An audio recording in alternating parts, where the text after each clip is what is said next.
Okay, I'll start right at noon, or 11. Okay, there it is. 11 o'clock. I'm going to start in 3, 2, 1. The broadcast is now starting. All attendees are in listen-only mode. Good morning. Welcome to the DBAFundamentals virtual chapter meeting for October. Today's presentation is entitled Understanding SQL R Services, What Every SQL Professional Should Know. It's going to be presented by Bob Ward with the Microsoft SQL Tiger team. I'll be turning things over to Bob in a minute, but I want to make a few announcements first. Okay.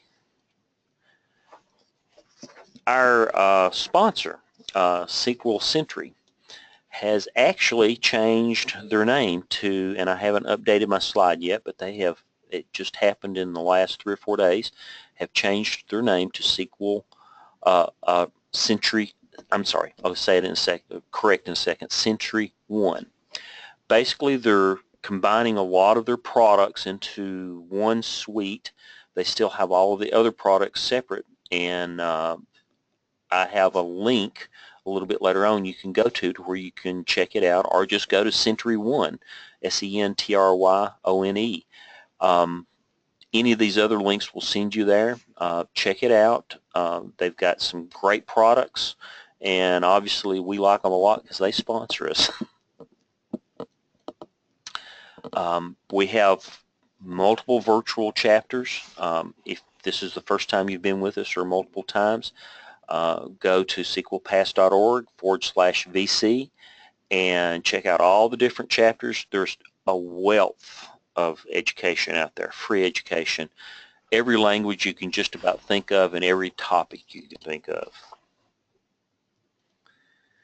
The PASS Summit is coming up in Seattle, October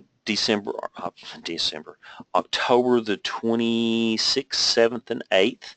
It's not too late to sign up. You can still sign up if you want to. You will be paying full price at this point, but one of the things that we were able to do is we're able to give away a second session, and the gentleman that won that is Paul McCarthy, and again, Dinesh Chandra won a full comp session to pass, so they'll be going for free except for their airfare and hotel. But if you are going and you want some guides on things, how to get around, how to do things, I've got 2 examples here if you want to look at it. Denny Cherry does a first-time attendee orientation online, and there's the bit.ly link to where you can get to his site and check that out. That's a great one. I actually watched it again this year because he does updates on things that have changed about the layout. So if you're going to the session, I would highly recommend going to that. And Edwin Sarmiento has a really good ebook that you can download that goes into greater detail about a lot of different things.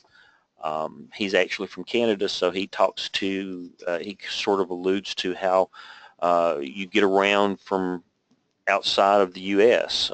So definitely go there and check those out, and if you can attend, you really need to. Here's some of our virtual chapter meetings coming up. Next month we'll have Brent Ozar with Watch Sprint Tune Queries, and in December we've got a new speaker to DBAFundamentals. The server is down. What will you do? Mike West. He's excellent. I've heard a lot of his sessions online, and you'll really like him. I'm not going to go into all of the other stuff, but we do have a lot of things coming up in 2017. I've tried to schedule things out, so we have a bunch of SQL skills people doing presentations in February and March while I could get them, so I've got them scheduled out. You're going to love some of those sessions. And this is actually will be the first time I've ever repeated a session, as far as I know, since I've been working with the chapter, but Glenn Berry is going to do his Dr. DMVs Troubleshooting Toolkit, updated, of course, with 2014 and 2016 material. The last time he gave it was about 2 or 3 years ago, and it's been one of the most helpful utilities and tools to go back and use in my career so far, so I thought it would be worth bringing it back again. Here's some of the other chapters and some of the sessions they have coming up. The Cloud virtual chapter has some Azure streaming analytics with Warren Cipher. The Women in Technology has one on Microsoft Analytics, turning data into intelligent action. Anyway, go check it out. This session will be recorded, and there's the links to where you can get the meeting archive or at our YouTube site. And if you want to subscribe to that, you can do that. Okay, let's see. Upcoming SQL Saturdays. Let me, from current slide. If you've never been to a SQL Saturday, it's like a free version of the past summit in a smaller setting, usually close to where you live. If you want to go to SQLSaturday.com, you can find out if there's anything close to you. Here's the upcoming sessions, and if before the end of the meeting, if you have one that you know of that I don't have listed up here that's coming up pretty soon, let me know and I'll announce it also. Stay involved. You can find all sorts of ways to volunteer at PASS, and for volunteers with virtual chapters, there's local chapters that people volunteer with. There's lots of things you can volunteer with. If you try to go to some of these sites, you can volunteer and say you want to work with something and specify the types of things you'd like to do, and they'll find something for you to do. Well, without further ado, I'm going to turn it over to Bob. Let me find my script here.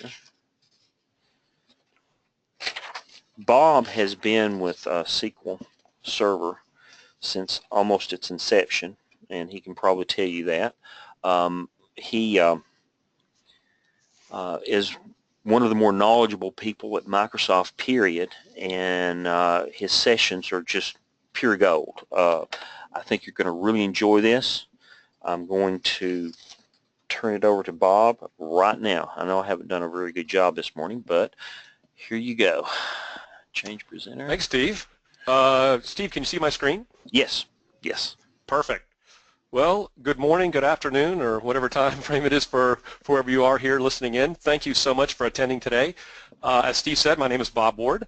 As you see on here, it says I'm a principal architect for Microsoft, specifically in the product group, what we affectionately known as the data group, which encompasses all of our data platform products and services, and specifically on a team called the Tiger team. Many of you who may have seen my presentations over the years or heard from me may have seen that I was on the support team in CSS for Microsoft, and that's true. I recently, though, was able to join our product team this spring, and so I'm excited to get opportunities like this to transfer my knowledge and talk a lot more about SQL Server. Just quickly, if you don't know a little bit of my background, as Steve mentioned, I'm what you call a Stone Age guy around Microsoft. I have actually worked on SQL Server all the way back to SQL OS 2 1.1, which is the first version we ever shipped from Microsoft. So I've seen the transition and the different things we've done over the years from SQL Server, and I think today's topic about SQL Server R Services represents the kind of path we've taken from a small little database engine running on desktops to now a high-powered enterprise-class database management system, but a lot more than just a relational database engine, but kind of a data intelligent platform. And so I hope today, when you hear what I'm going to talk about, and then hopefully you'll look at this later, it'll get you kind of energized to look at this a little further, you'll get a feeling that what we've built now with SQL Server is something far greater than just running T-SQL queries. A couple of particulars about our talk today. Number one, you see in here, it says want to get decks and demos now, go to this website, aka.ms/bobwardms. I'm a big believer that, when you see a talk like this, you're like, gosh, I'd love to get that stuff. I'd like to get the deck right now and look at it, or I want to see the demos Bob did. It's all there right now. So if you even at your laptop right now and went to that website, you would be able to actually get the slide deck that I'm doing right now and the demo scripts. In addition, if you go to that site, there are other presentations I've done from the conferences, so feel free to browse through that material and use it at your leisure. I've got contact information here. I'm a big believer in talking to people directly about our products. So anyone on this call right now, feel free to email me directly, bobward@microsoft.com, and ask me questions about what I talked about today. Maybe you have a question and you really don't want to show somebody you have that question. You like to ask it in private, or just something you thought about later. Send it directly. I've got my Twitter handle here at bobwardms. And then finally, I've started a new blog series with my colleague Robert Dort here at Microsoft called Bob SQL. If you just even look for Bob SQL on a search engine, you will find our blog. And so there's a lot of great information we're putting out there. And you're going to see later in this year a lot more details about this topic from me in our blog series. I'm also a big believer in giving credit to people that help you build decks and talks. So I've been working in this deck and this talk, and I've presented it a few other places. So Joe Sack, who works on our product team, Arvin, who works on our SQL Cat team, and the entire SQL R development team that's built these products, they've all contributed to this. I've reviewed this with them, they've looked at it, and they've all given me feedback about how to present this to you. So without further ado, let's just jump in and start talking about this topic. What are we going to talk about? We are going to talk a little bit about why. Why do we do this thing? Why would you even consider running R services? And if you're on the phone today and you're thinking about this, either you might be a SQL professional, you might be an IT professional, you might even be a data scientist because you saw the topic. My goal really here is to get you more comfortable and knowledgeable about what we're done. Why have we done this? What are the capabilities? Kind of what does the architecture look like? So you're more comfortable thinking about how to deploy this or put this in your environment. This does have a few deep technical slides and a few pieces to talk about the architecture, but for the most part, it's really more to get you kind of thinking about this technology and understanding, why you might want to deploy it. So I'm even going to tell you about what gets installed. Anybody who's setting up SQL Server, deploying it, certainly wants to know, what are you putting on my server so I can understand what's going on. We'll talk about architecture. We'll talk about how R and SQL work together. We'll talk about how this particular feature in SQL 2016 is scalable and secure. A few mentions about resource governance, best practices, troubleshooting. That's probably going to be more for your reference for later to look at. And I have some examples at the end of where we've actually taken this with customers today and demonstrated this at a scaled environment, not just something running in a small situation. But hey, one thing about doing talks is sometimes people say, just show it to me. I'm better at seeing examples than I'm looking at a bunch of decks. So let's do that. Let me escape out of here and just quickly show you a screen. I've got Management Studio loaded here. And we're going to drill into this in a second in a slide. What you're looking at is an example of how to use a stored procedure to run an R script against SQL data. And if I go execute this and just run it, you'll notice I get an error right out of the gate. In fact, it says here, this procedure is disabled on this instance because this configuration option is not enabled. So I got to go enable this configuration option. So that's what you're going to see right out of the gate. Right out of the gate when you install, you're going to run a test like this and you're going to get this error. That's because by default, we don't enable this feature from a surface area security perspective. So let me do this. It's an advanced option, so I'll turn it on. And then with any advanced option like this to reconfigure, in this particular case, it requires a restart of SQL Server. So let me go to my command line window, and I'm going to do a net stop command. I don't know how you start and stop SQL Server. I'm kind of command line guy. You can see how old I am. I've got the green screen here. It looks almost like a mainframe, doesn't it? I get joked at Microsoft about my old command line screens here, but I love them. So I'll do a net stop command to stop SQL Server. And there's a dependent service, which we'll talk about in a second, that's got to get stopped as well. It's because I got to restart the server here. I'll stop it and I'll restart it. So let me just do a start again. And as I kick this up, I'm going to go back over here and I'm going to run that script again. Let's make sure this is loaded. It's loaded. And let's run it again. Now I get a different error. And you're probably saying to yourself, Bob, this is supposed to be simple. What happened here? Well, notice here it says, unable to communicate with the Launchpad service, verify its configuration. And the reason I'm demonstrating that is because it's very easy out of the gate to deploy something and then hit a problem. And like, why am I running into a problem? So we disable the feature from a configuration point of view in SQL so it's a surface area thing, right? It's getting you more secure that it just doesn't run by default. But we do have a dependent server, it's called Launchpad. And my point here is that if you're used to using commands individual like net stop and net start, pay attention to dependent services like this. If you try to restart SQL Server from, say, Management Studio or from the Configuration Manager app, you would not have this problem because we know how to actually go restart dependent services. SQL Agent kind of has the same properties. So let's go ahead and start the Launchpad. And again, I'm going to talk to you what this service is in a second. It's a new service in SQL 2016. And now when I run it, it actually is going to go back and actually do something. It took a few seconds, comes back with actually some results. We're going to talk about in a second, though, how does this actually work? What are all these different parameters of this stored procedure, and what does it actually mean? One thing I want to show you, though, before we move on is this. This is called what we call our Hello World script. If anybody in the audience is kind of a programmer, maybe you're familiar with the whole Hello World concept of Kernighan and Ritchie in C programming. What's the most fundamental thing to do to test something out? So this is the most basic script you can create in SQL Server R Services, where I'm really not even doing anything. In fact, I'm not even selecting any data, but I'm exercising and testing the functionality of the architecture to make sure that it works. So when you get the demos, you can look at this Hello World script, and in fact, I would recommend when you deploy SQL Server with R Services, go run this immediately as an administrator to make sure everything is actually installed and working correctly. Okay, that's just a quick thing to kind of show you, what does this thing actually look like? But let's kind of dive in and talk more about it. So, why do we do this? Why do we actually produce a feature in SQL 16 to combine these technologies together? And so maybe you're sitting back as a SQL person going, I don't even know what R means. I don't even know what it is. Well, R is a programming language used by data scientists. It's all about statistical computing. And if you're a data scientist, you're very familiar with these terms, R open, because R programming language is an open source programming language. You might have a client where you run your R scripts. Very popular one is called R Studio, which I'll show a little bit later. ScaleR is a technology specifically branched off the R open source by Microsoft to do scalable R programming and statistical computing. R Server, which we'll talk about in a second, is a standalone R environment that can use many different data sources, SQL Server is one of them, to do R programming and scale R computing. And then you have R data sources. R language supports data sources to Teradata. You name it, from a data source perspective, it can work with it. And then finally, data scientists often when they run these R scripts, I've talked to some of them, they're kind of used to running things in hours and days. Sometimes I need to go run my model and it's going to take a few hours to run. So they're kind of familiar with those kind of things.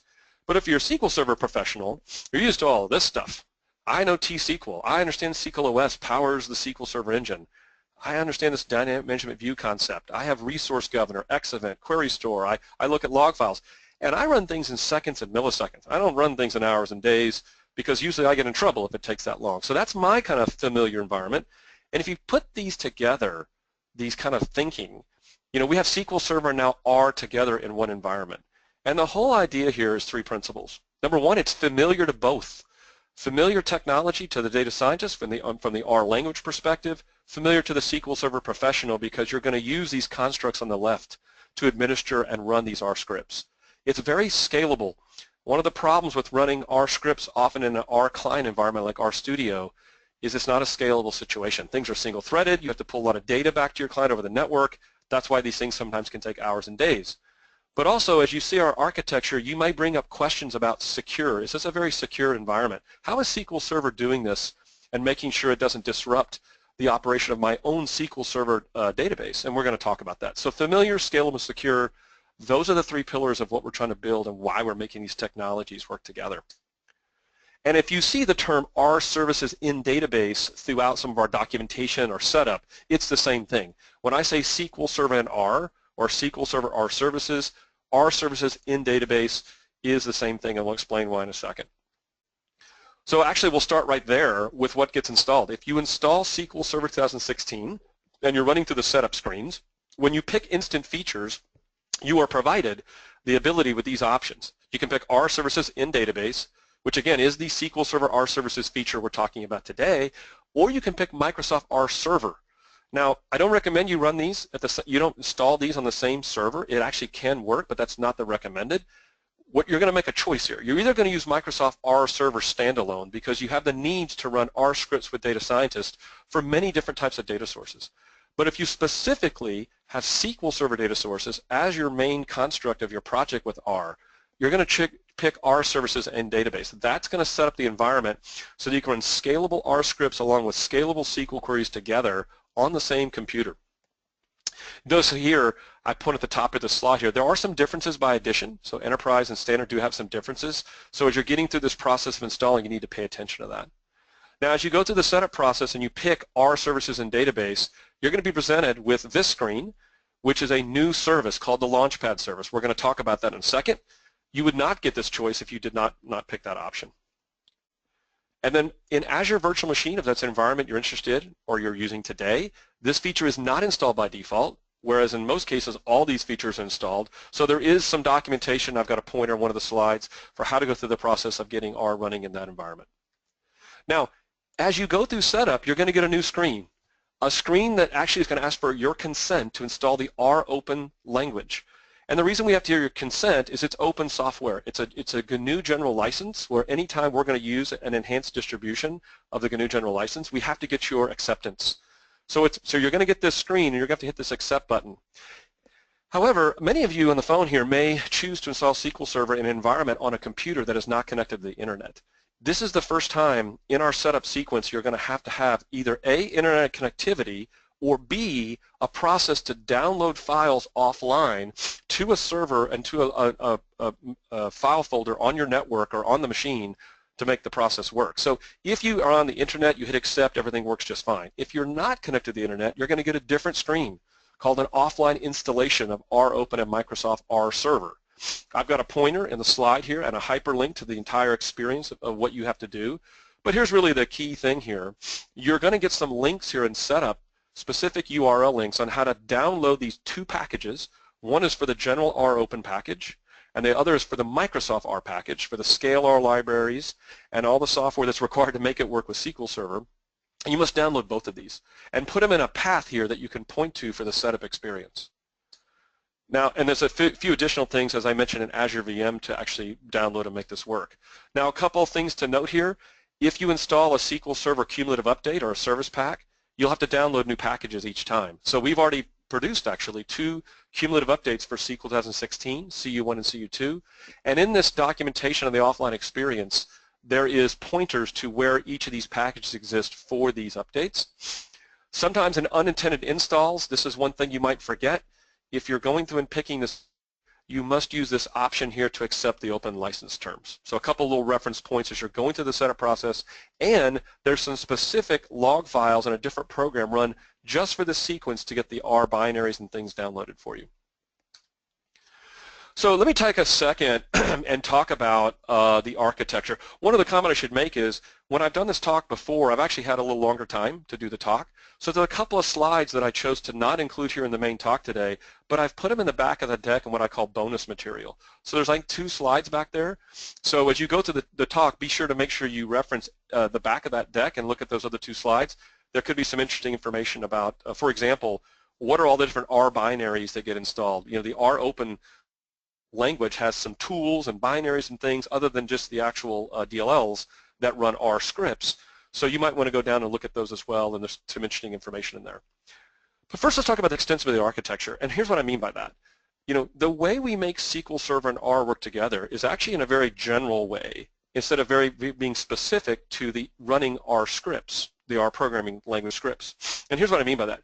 Today, and up to this point in SQL Server, we've built many different ways for you to run things with SQL Server that are not part of just running stored procedures or SQL text. For example, extended stored procedures are a way you can actually run code in a DLL outside the normal constructs of SQL Server.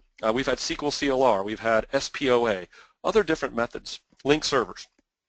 One of the things about that architecture, though, is in all those cases, that code is running inside the SQL Server process space or in the SQL Server service. And we've actually had some issues over the years where maybe a DLL written as an extended procedure might cause a disruption to the memory of SQL Server and cause issues with the production SQL, which is not good. So we decided when we were building SQL Server R and designing this, we would build a generic extensibility architecture to run these R programs and run them not inside the process of SQL Server but in a different process. So in order to do this, we built a new service called the Launchpad service. You know, think of in terms of a space program, right? We have a Launchpad, a foundation, where we're going to launch different programs to run different types of constructs. The only one we've implemented today is R, but I'll talk more about that in a second. The way this kind of works architecturally is when somebody runs this stored procedure SP execute external script, we are going to actually connect a named pipe to this new Launchpad process, and we're going to send information to that service to say, here's what we want to run, and here's how do we want to launch it. And you'll see the details when I talk about SQL and R, what that looks like. Now this SP execute external script is not a stored procedure that you can see the text of. It's what we call a special stored procedure or a spec proc. Think of one that you might have seen before like SP cursor open, which behind the scene gets runs when a provider tries to open a cursor. The code for this stored procedure is implemented inside the SQL Server service. It's in C or C++. So don't try to look at the text of that. You won't be able to see it. It's a special stored procedure. But it's a stored procedure because it has all the properties that you love about stored procedures. Parameters, returns results, you can put security on top of it, things of that nature. And again, it's all executable from any T-SQL client that can run queries can run this procedure. We'll talk about why that's significant later. So you run this procedure. This pipe connects now to this Launchpad service. This Launchpad service knows how to launch what's called a launcher DLL inside its construct, and it knows how to go run something called a Windows satellite process. And this satellite process is something that's going to have the meat or the heart of running our R scripts. And what we've built is some intelligence generically that these satellite processes have a special DLL that knows how to communicate with SQL Server. So the sequence is I run my stored procedure, I go launch one of these processes. This process knows how to go exchange data between the server to feed the final stored procedure results. And as it turns out, we have the ability to launch multiple of these processes to actually help isolate users from each other and then actually achieve better scalability. The great thing about this, this Launchpad service, number one, it's separate from the SQL Server process, so you're isolated in case there are problems running this. But also we've used improvement technologies over the years that have helped SQL Server. SQL OS is the foundation of SQL Server to do threading, memory, worker pools, things of that nature, and it supports this concept called extended events or X events. So you now have the capability of doing X event tracing of the Launchpad service because of the fact that it's hosted in SQL OS. So we're using proven technologies that have helped make SQL Server scalable and secure over the years to our new Launchpad service so it can have those same type of benefits. And then each SQL instance has a Launchpad. So if you have multiple SQL instances of SQL 16 on your machine, you will actually get multiple versions, multiple Launchpads associated with each actual SQL Server. So that's kind of the general architecture of how we're actually putting and making this technology run together. I have a slide here in a minute where I'm going to put this now in more detail in the context of how R works with SQL Server. But first let's talk about that stored procedure. Let's talk about the syntax of it and what the different parameters mean. Because you might have seen here a bunch of text and you didn't quite understand how they're fit together, and that's totally understandable because it's a new stored procedure. It has special parameters that are built to handle how do we run scripts in a language like R. So the first parameter of this stored procedure is called a language. Today, R is the only scripting language we support, but you can see, based on our extensibility architecture and the syntax of this procedure, we've kind of set ourselves up to handle multiple languages. But R is the only one we actually support today. The second parameter is the actual script.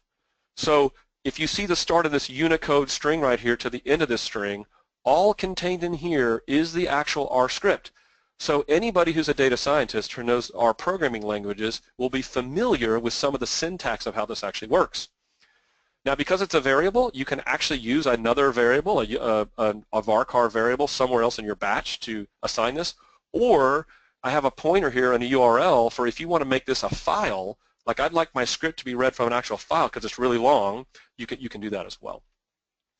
Next is going to be a query. So I have the ability, and this is where the power of R comes into play, have the ability now to actually reference in my R script the results of this SQL query. And we're going to talk in a second, how that all plays together. It can be any T-SQL select that we support in the engine today. Next, you're going to have your parameters for the script, and an output parameter is also supported. And I'll show you in a second how do these parameter values tie in to these things here in the script. And then finally, you can have your result set binding. So when you actually produce the results of this R script, typically you'll get back results just like you get back in terms of tables. These R functions can return things like an array. So you're going to have fields of data, and this allows you to bind these particular names to the result set. So when you run this, you're going to get back 1, 2, and 3 as headers with 4 integers and multiple rows coming back. So how does this kind of put together? How do these keywords work? So first of all, when you see the @InputData1 parameter, which again is the result of that query, so this query is going to get run by SQL, produce a result set, you can reference the results of that as the keyword input data set. So in this R script, I'm going to do a matrix multiplication against the results of that query, which is selecting a particular column. Okay, and then if you look at parameter output data set, that is bound to this with results set. So when this whole thing is finished from this R script right here, this as.data.frame, which here's our matrix multiplication that's happening, the results are going to get fed into this output data set variable. That's from an R script perspective. And that ties into this result sets keyword from the stored procedure. So when this multiplication is done based on our SQL query, the final results are put in this variable, and then you bind these columns to what that's going to look like. Now what about dim1 and dim2 here? As it turns out, those are bound in the actual parameter values called dim1 and dim2. So think of this array keyword in R script as really being substituted by 12:15. So here's a way for you to establish parameter values in your T-SQL stored procedure script and then reference them inside the R script. That's what this is all about. These different variables, these parameters in SP execute external script, input data set, the with results, and these parameters are all used as keywords in the R script. That's how things are all bound and put together. In addition, when you run one of these stored procedures, there are messages that can come back from the R script execution, including things from standard output and standard error. There's actually error messages or informational messages. So if you run an app that has to actually call this, you have to be able to process messages just like you would for any stored procedure that SQL can return messages from. So let's stop and take a second, Steve, and let's see what kind of questions we may have. Looks like some folks have already asked some questions here. Okay, let's see. I'll try to read them out as they have stated them. Can we call our packages from SQL Server TSP for traveling salesperson? I don't understand that, but well, let me just be quickly there. So you do have the ability to install other R packages that we don't install from the R open source. And in that deck that I provided at the back of the bonus material, there's a link and a hyperlink for you to look at that actually goes and show you how to install other R packages that may be your favorites. And then you can reference those R packages in the R scripts. I think that's probably what the question was after. okay. Another question is, how do we interact with multiple R services? Does it use the concept of instances? So I'm not sure exactly what you mean there, except that what we've done is in SQL Server R, and I'm going to show you an architectural slide in a second, we are going to launch multiple R servers for each user to run their R scripts. And so any R script that you can install and run within the context of the stored procedure, we are going to use an R server program behind the scenes to run those scripts. You could have multiple SQL Server instances which could then have their multiple R services running, but what we're talking about here today is not running the Microsoft R server. We're going to show you in a second the architecture, how we're going to take the R term program, which is used to run R scripts, and that's going to become our Windows satellite processes. So I think when you see the architecture screen, you're going to get probably that answer you're looking for. Okay, another question, if I write an R package that contains functions relevant to my business domain, how can I upload that package? Yeah, so I'm not sure where you'd want to upload something, but what you have the ability to do with SQL Server R is, again, install any R package library that you run R scripts from, and then when you actually go, you'll see a sequence here of how you actually go train your model and operationalize your model, save your model to an actual table, and then just execute the thing. And then the results that come back, it's depending on your R script. The results could be an output parameter that's an image for a plot, for example. Or the output could be actually results of whatever your R script's doing. So anything you can run in R that produces back data, we can store it, we can give you back an image column to run as a plot, anything you want to do. And when you look at the, I'll have a reference here in a slide in a second, when you look at the SQL Cat blog, in fact, I've got it on my screen right now. When you see lessons learned with customers from SQL Cat, there's actually some great examples where they've got some really complex data science projects they've worked with customers that show you how to do some very complex things with R, return plots, different types of images, and multiple different types of result sets depending on the R script you're running. Okay, another question. So if in the future SQL decides to support Python, we would be using sp_execute_external_script with language parameter as Python, correct? It's a great question. You know, we haven't announced any plans for support other languages than R in this environment, including something like Python, but I think you can see we've set ourselves up with SP execute external script to support the ability to run other types of languages. So yes, if we choose to go down a path in the future that we'd like to support other languages, it's possible that we could support in that language parameter some other language. And with our extensibility architecture, we feel comfortable we can launch any process behind the scenes and communicate with it that can support any other types of scripting language. We haven't announced any plans to do that today, but I think we've set ourselves up for the future to do things like that. Okay, one more quick question, and then there Yeah. was one user that actually tried to run the, while we were talking, tried to run the Hello World script, and he had a specific message. You might look at that in a little bit. But the other question is, why do we want R when we have data mining algorithms in OLAP? Yeah, so it's a great question. I think data mining algorithms and OLAP serve a certain purpose for a certain set of customers, and you should continue to do all that, right? What I've seen from the examples in the SQL Cat side from talking to the SQL R team is there's very specific statistical computations that the R service provides, that the R language promotes and provides, including ScaleR. And the big idea we're trying to get here is that if your data source is SQL Server, this is the environment for you. So if you're going to run these R scripts and you want the data that you already have in SQL Server to make this run together, then this is the feature and opportunity for you.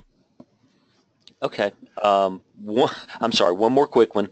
Yeah, sure. No, we want to get some of these questions in for sure.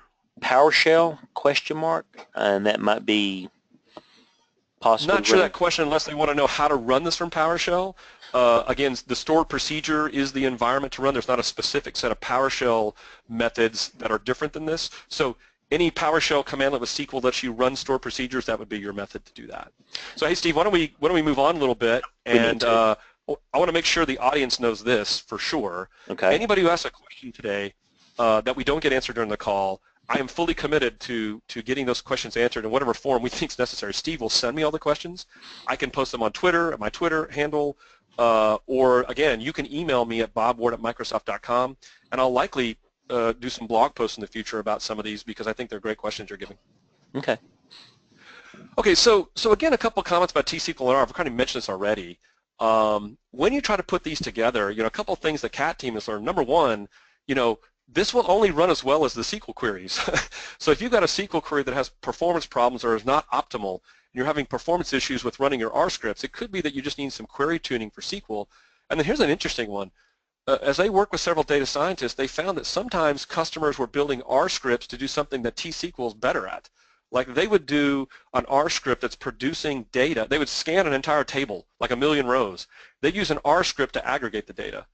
When in essence you could just maybe select with a group by clause in SQL Server, get your aggregated results, and then it's much more efficient to let SQL Server do that than you doing that in your R script. So that's a couple of things, a hyperlink here for you to look at, some really great stories from the SQL Cat team. And I also want you to get familiar with the kind of the life cycle, and that is you might use an R client tool like RStudio to develop, explore, and experiment with your model.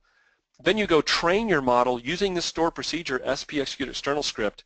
And then when the model's been trained through several iterations, you can save that result to a table through like a var binary. So using that output clause of the SP execute external script, you could actually run your R script where the result of the output data set is an image, which is your model.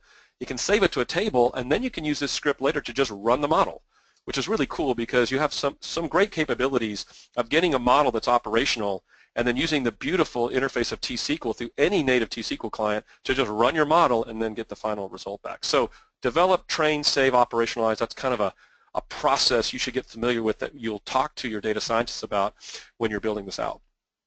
And then a couple things here, the SP execute external script from a T-SQL client, that SQL Server query that you're running, that input data query, is like any other query in the engine. All the tools are at your disposal.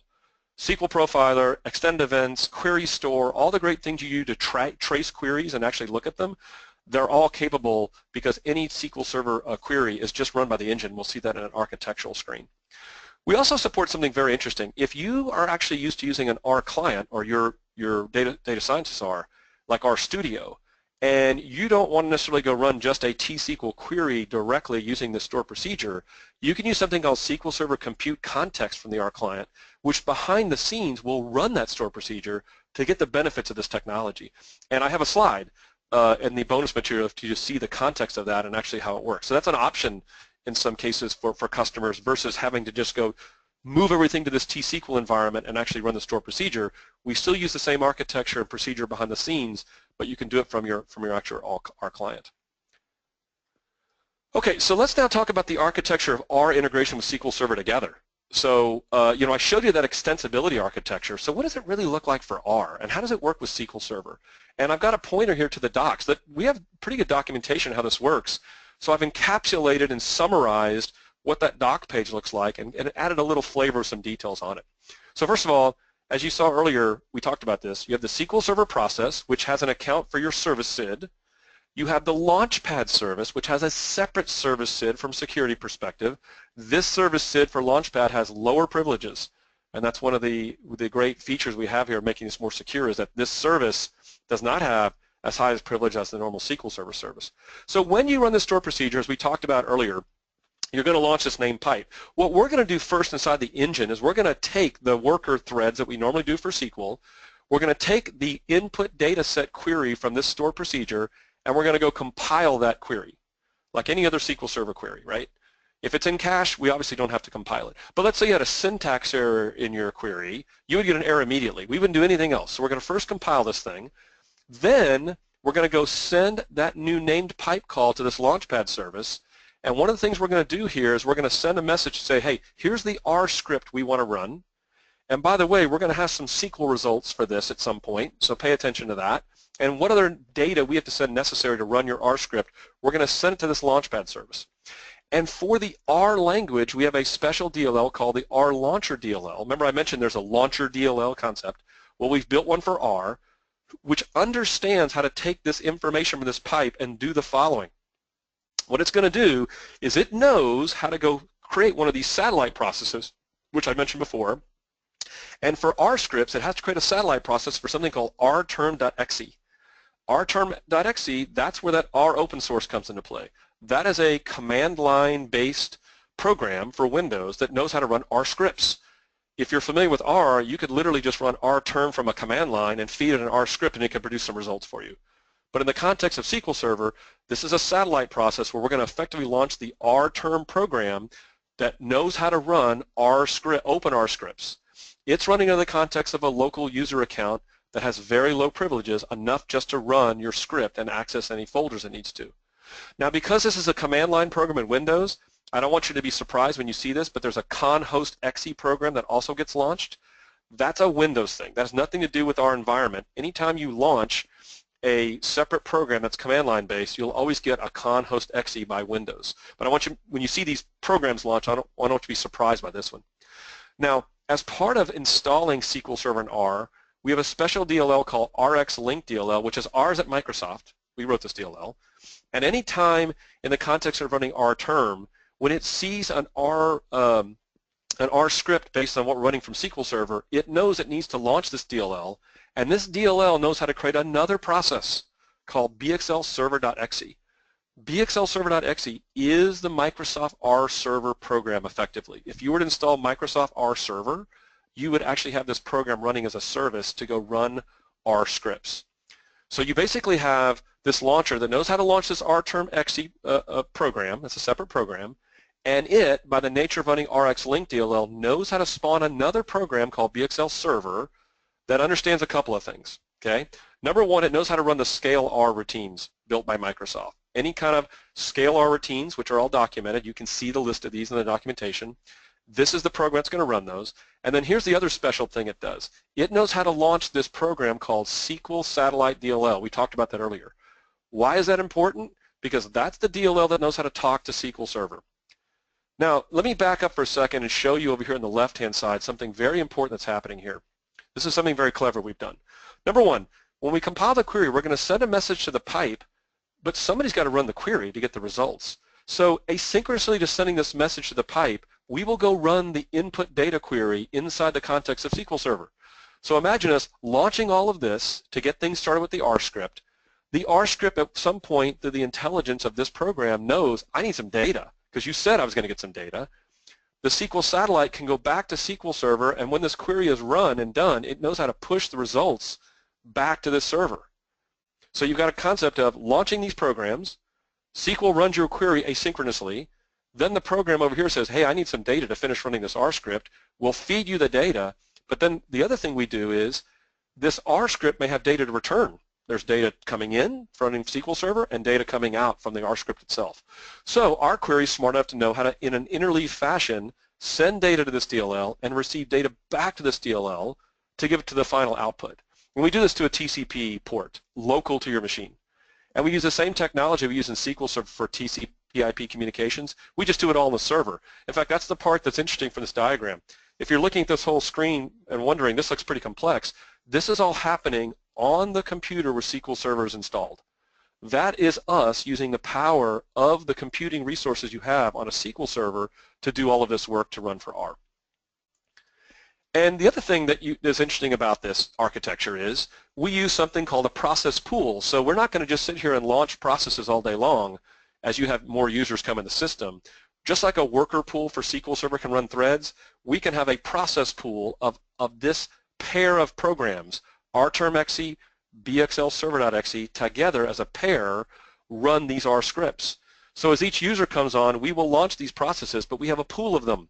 So we will reuse these processes for multiple users as they come in once we're done executing a particular user. And again, conhost.exe will show up for every one of these pairs only because the nature of running a command line program, rterm.exe. And as you're going to see in a second when we talk about resource governor for this, because you're probably on the phone wondering, how do I control all of this stuff from taking too many CPU or memory or number of processes, we use a concept called the Windows job object, which allows us to control programs within the Windows architecture. And that'll become more important when I show you how resource governor works. So pretty complicated architecture diagram. It's a lot to digest. I know when I presented this before, folks have said, I got to go back and look at this again. Go back and look at the deck, play the animation, and understand the sequence.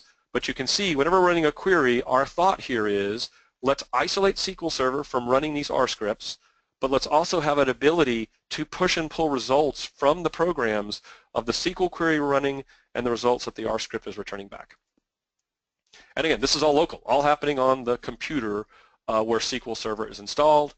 And then finally, many of you on the phone may be familiar with looking at wait types in SQL Server for concurrency problems or things that are going on.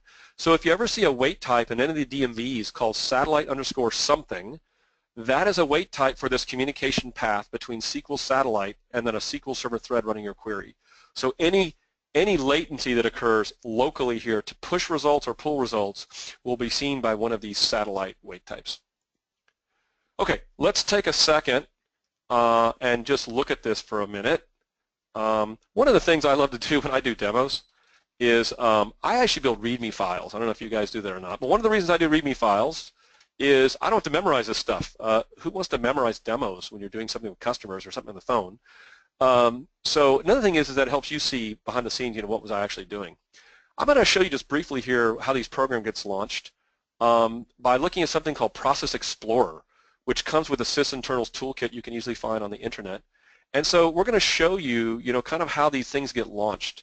So let me do this. Let me restart the Launchpad service to kind of clear things out. So let me net stop MS SQL Launchpad.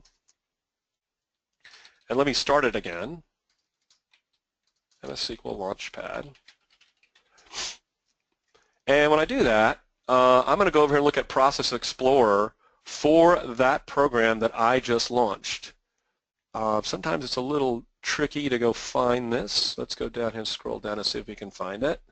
There we are right there. You see it says launchpad.exe, and it's interesting. You can even see the command line parameters that are passed for this, which includes like the pipe name, where are the log files. One of the things I love about our technology is here, under the normal installation of SQL Server directories like the log directory, we actually have special log files for this Launchpad, like an error log file, like you'd have for SQL Server. So you can actually go behind the scenes. I know somebody posted a error that they were getting with an H result. We would probably need to go look at the log file for Launchpad to figure out, why that was occurring. It's probably a permission problem, which we've seen, but the log file for this program would be something we would start to go troubleshoot an issue.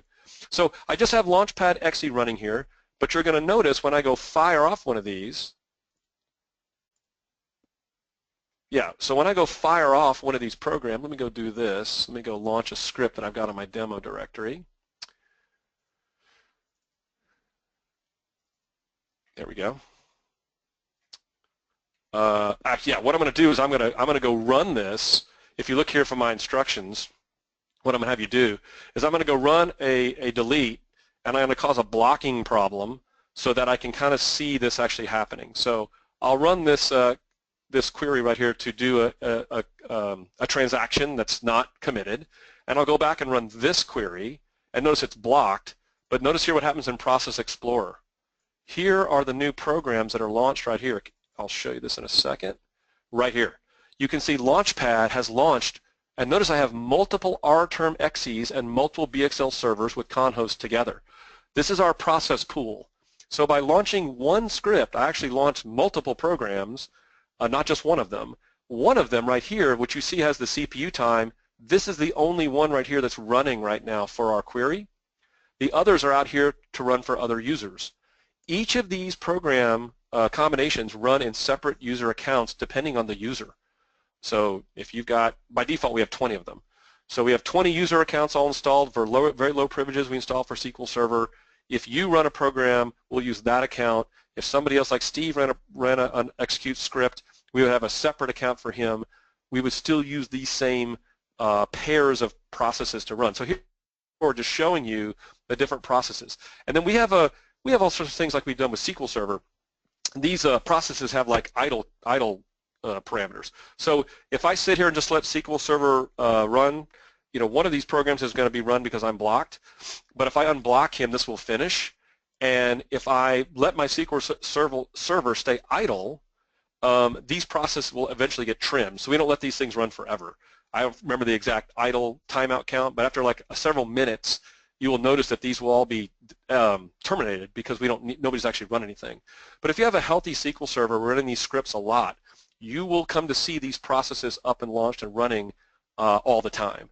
And again, we have a process pool, and then we'll talk about in a second here in the context of Resource Governor how you can control how many of these can get launched or what kind of memory constraints they can be put under or CPU considerations so they don't take over SQL Server.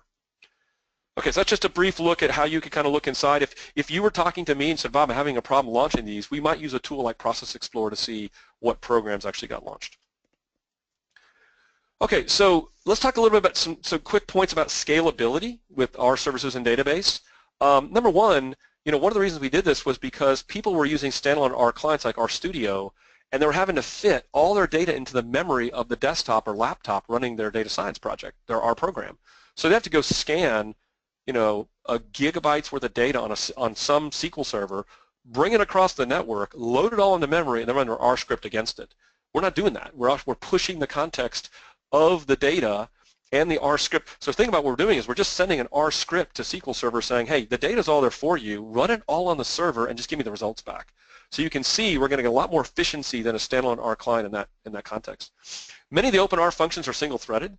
When you go look at R as a language and you look at some of the concepts of doing statistical computing, a lot of these are single-threaded. These ScaleR APIs are built to be scalable and multi-threaded on the SQL Server computer itself. And again, you're taking advantage of the power of SQL Server. A lot of people put SQL servers on multi-core computers with even NUMA nodes. You now can take advantage of running things in multiple threads and multiple cores on your server. Because we're running this technology, we're smart. We know how to stream data in parallel and batches from SQL. And here's what I mean by that. If you think about that architecture I showed you, we talk about the SQL satellite talking to SQL Server on your computer. We know how to do things very intelligently. If you've got a query that's running in parallel, we know how to actually spawn up several different processes to go run all that in parallel instead of all single-threaded. We know how to do things in batches. If you've got a huge query to run on SQL Server and the R scripts that you are using support doing things in batches of data, we can go process data, let's say 1,000 rows at a time based on the result set, and then process the next 1,000 and the next 1,000 versus having to actually take the entire million-row query and run it through R all at one time. So we're very intelligent about how to stream things in data and run things in batches. And then think just about SQL Server. You have all the power of running column store indexes on queries or data compression or parallel queries. You need to think in terms of what SQL Server gives you from a query perspective to run things on your server and make it fast in the context of running your R script. And then here's kind of the takeaway. It's all about using the compute power of the server closest to the data. The data's on SQL Server. It's already on a server computer somewhere. Why not run your R scripts over on that server all on the same computer as the SQL Server data itself and use that compute power to run these things very, very quickly, which is now why we're able to demonstrate and show, and I have some examples at the end to show you about SQL Server at scale. This is another, if you think about what I told you at the beginning, I said familiar, scalable, secure. So this is kind of the context of security. Number one, we talked about that this configuration parameter for SQL is required to run this, so we're reducing the surface area.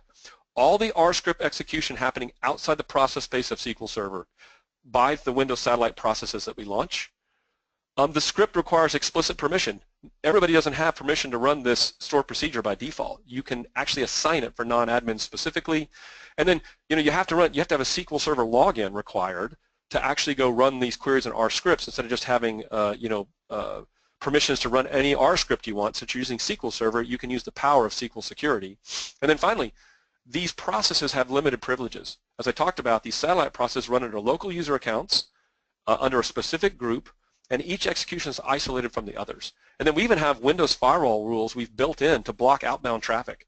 So if you are afraid that somebody's going to run R script or do something and inject something that's going to send traffic out of your server, we have firewall rules by default to block that.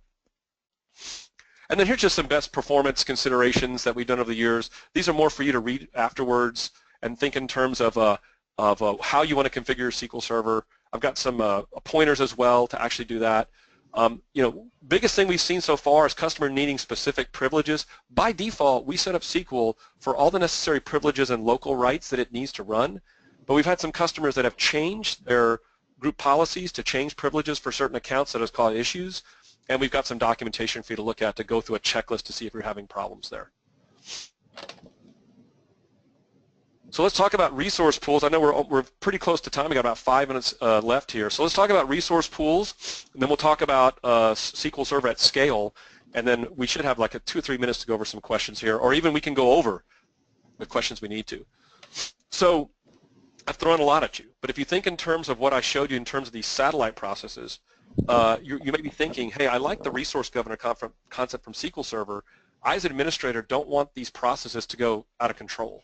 I don't want them to take over the memory of SQL Server because I have to run queries in SQL Server. I don't want to allow hundreds of processes to run or chew up a lot of CPU.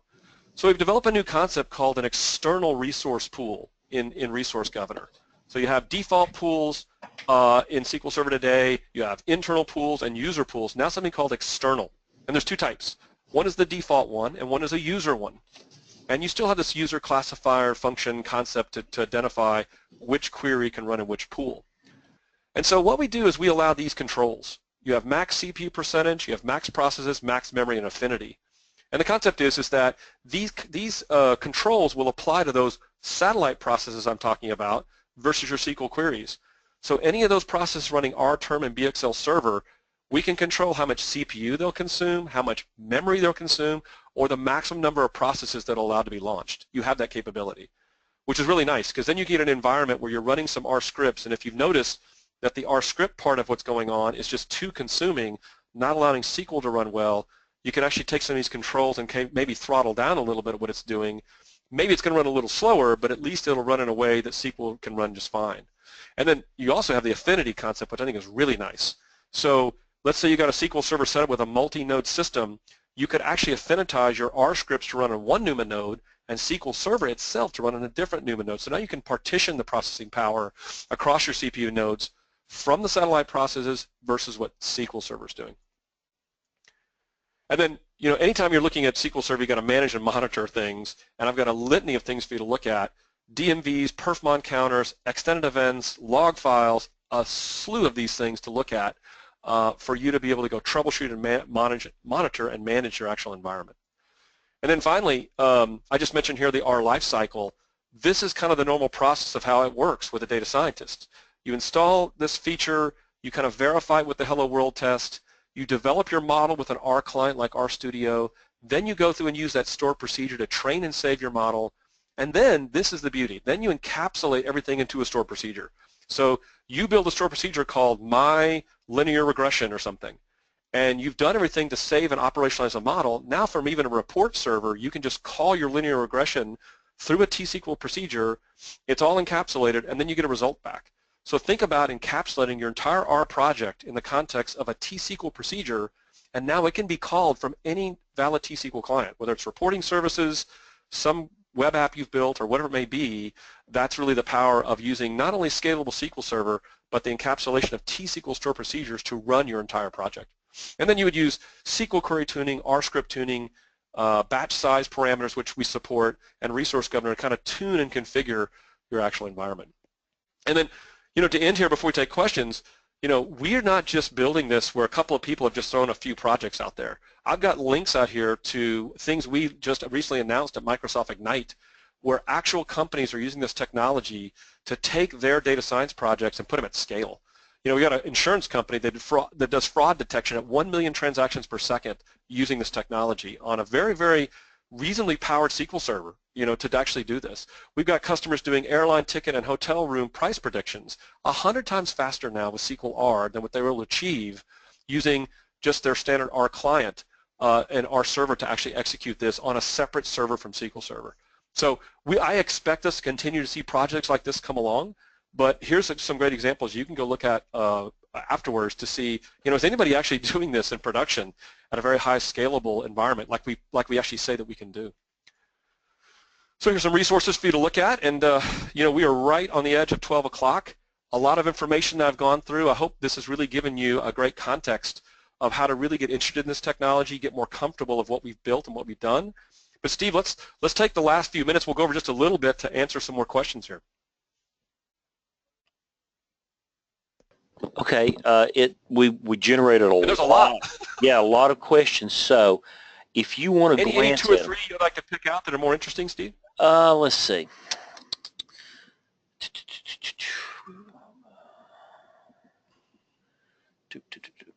Oh, this is one who says, can I connect Power BI to use R visualizations? Check with the Power BI team. First of all, remember any SQL query, T-SQL query can be run here to return a result. So Power BI already supports SQL queries.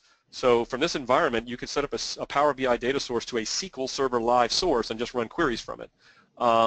It may support also the ability to do R natively, but I'm not familiar with much of that. You'd have to check with the Power BI guys on that one. This is a question. If I have a question, if we run both SQL Server and R on the same server, what is the performance like? That's a great question. And if you look at this previous slide here, this is the example of how powerful it can be.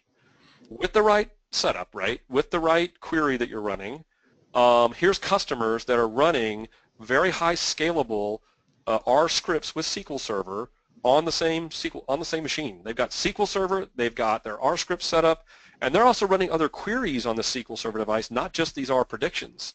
So yes, it's all possible. And some of it will come down to your ability to see how much resources your R scripts take. How much resources does the R script itself take versus just the SQL query? And then again, if you find that the R scripts are consuming too much for SQL Server, you have the ability to use something like Resource Governor to tune and tweak and configure how R runs in context of how much resources SQL Server is taking. Okay, that just answered that one. This one's one I don't think we've. Oh, where's the log file for Launchpad.exe? Yeah, if you go back and look at through the slide deck, you'll find in the log subdirectory there's a directory there where we have the actual Launchpad error log files. We don't have a lot of documentation yet on the details of what that looks like. Although, in fairness, we don't really document the SQL error log. But if you go look at it, you'll see a very common pattern to what the SQL error log looks like. But you can find that under the log subdirectory where you normally find your SQL error logs. Do you see any questions that are not real specific that or the type that you would like to answer right now? Yeah, here's one about good links to learn R. I like that one because some on the phone are like, I don't even know what this is. So go look at the deck. I actually have in the bonus material a slide about R packages and what we install, and in there's a pointer to look at some R services. But here's what's interesting. We install a couple of PDF files and documents with this installation about how to program in R. There's like some primers that we put on your disk when we lay this down that you can go read through and find out, how do we get started with this? Why would I want to do it? I'll give you one tip here real quick for folks on the phone. If you're saying, look, well, how do I learn more about R? You need to have a problem to solve. Like, you need to have a statistical problem to solve. Like, you'll find this interesting. When you look at the demo scripts, I love Major League Baseball. and I'm really sad that the Rangers are out of the playoffs now, but that's okay, my team. I actually have an example of using Major League Baseball statistics in the demo script I gave y'all, where you can go find out like what players are as good a hitter as Mike Trout, who's known as one of the best hitters in baseball. So you have to have a problem to solve first, right, with statistical computing, and then you got to go figure out, what are programming language scripts or commands do I need to use to solve that problem. The SQL Cat blog, if you'll go to look up the SQL Cat blog online, has some amazing examples of customers that are out there saying, hey, here's the problem I need to solve. Is R and SQL Server the right languages and the right technologies to solve those problems? One question here is, oh, go ahead. Can our script be run for data on a different server than the one is launched? And the answer is no. We'll only support queries to all be run on the same SQL server. And the reason we did that is because it would defeat the purpose if we separated it. The whole idea is to keep the data close to running the R scripts to achieve scalability and avoid latency. If you have an R client today with R Studio, you would be doing exactly what you're talking about. You would be running your data somewhere else and having to stream data over your network somehow. So trying to keep everything contained on the same computer is really how we're achieving a lot of these scalability results as you see on my screen here. How about another one, Steve? Okay, this one is just sort of a maintenance. Can R bits be put in TFS? Can you put these R bits into a team foundation server?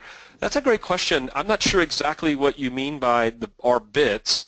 I do know that these are just SQL scripts and R scripts, right? So any way you can use TFS to have projects for scripting languages you can do. I don't know of a specific ability to have a TFS project that's built natively just for R.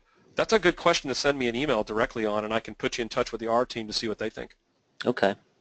I think he said he would do that. Yeah. Here's one. So I have 20 connections using R. Does it mean there are 20 different set of satellite connections? So if you're running them concurrently, yes. So if you have 20 different users all running SP execute external script at the same time, each stored procedure execution gets its own pair of processes to run that script. So yes, you would get 20 process pairs all running those 20 connections concurrently, but we reuse them, right? So let's say that you ran 10 of them and they finished, and then 10 more kicked in. We wouldn't launch 20, we would only have 10. So we do have this process pool concept where we reuse these processes in the context of running multiple users, but if you had 20 running at once, you would have 40, effectively processes running. But if you're concerned about that, you can actually limit the number of processes that get launched, and then we would scale that back. You'd have a little bit of latency running all 20 because we'd have less processes available. But if you don't throttle the number of processes, you would get that number of processes running. One thing to keep in mind, these processes don't consume a lot of resources unless you're running R scripts that consume. There are some R commands that could actually use a lot of memory. So depending on what you're running from an R perspective is dependent on how much memory they need and, of course, how much CPU requirements they have. How about one more? What are your thoughts on configuring SQL Server parameters such as max DOP, cost threshold for parallelism, and max memory when we're mixing R and SQL on the same server? Is it better to install R Server on its own box? That's a great question, Peter. So, if you want to achieve scalability for SQL Server, I still think this is the right way to go instead of a Microsoft R Server in its own box. Remember, if you have a Microsoft R Server in its own box, you're typically going to be talking to other data sources on other machines, right? So, as far as SQL Server configuration configuration is going, it all depends on, the R scripts you're running. And so there's no one general answer, right? So if you've got some R scripts you're running that are not compute intensive or don't chew up a lot of threads running from a lot of users, then you're free to have SQL Server to have more flexibility on max DOP or how much memory it can take. So think of it this way. It's a little bit like trying to manage two SQL instances. If you have to manage multiple SQL instances on a server, you've got to manage both of them, right? We don't automatically have them talk to each other and try to figure out how to dynamically change their resources. So think of it the same way here. You've got a SQL Server that's requiring resources to run these queries. You've got these processes that get spawned. They have resources required to run their R scripts and to take the data that you're running. So if you think from that perspective, you do have to manage both of them. You can't just install it by default. I've had customers, though, to just run the default and it works. If you look at these customers that did the R at scale, they had to do some tuning and some configuration for both SQL and the R processes to make sure that they ran in a scalable fashion without one consuming too much from the other. So some amazing questions, Steve, and I'm so excited about this. So everybody on the phone, Steve is going to send me all of these questions, and I want to address every single one of them in some fashion, whether I do it on Twitter, whether I do it in blog posts. But for any of these, email me at bobward@microsoft.com. I will respond to every single one of them in a form or fashion that to your liking. And again, you can even post it on Twitter today. You could go post it under @BobWardMS and say, hey, I had a question from this talk, Bob. Can you look at it? And everybody can see the answer. If you don't feel comfortable with that, send it to me privately, and I can even post the answer that we talk about in a bigger forum. But I want to address every single question that came on the call today, and to make sure that they're addressed in some form or fashion. So I'll happy to do that, Steve, at a later time. Good deal. And you've done a great job of explaining, first of all, the business case for R. Like a lot of people probably tuned in saying, I want to know what this is about. You've done a great job of explaining that. It's a market that Microsoft has seen is a good niche that they can go after, and seems like they're putting together a real good product to do that. A great way of interfacing. So we hope to have you back with other talks in the future. So yeah, Steve, I'd love to do it. I love sharing my knowledge, and I love the fact that you've got a large audience remotely. You know, a lot of folks don't have the opportunity or the money to travel to some events, which I love going to speak at events for sure. But one thing I plan to do in my new role here at Microsoft is to kind of get a little bit broader. So I would love opportunities to come back to this chapter and present on other topics. So thank you for that offer. Good deal.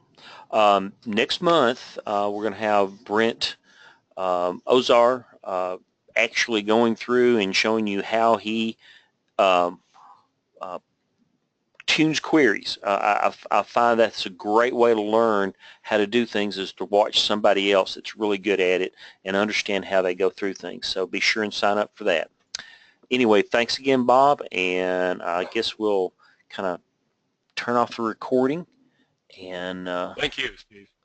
Thank you. See you next week. Take care, everybody. Have a great day.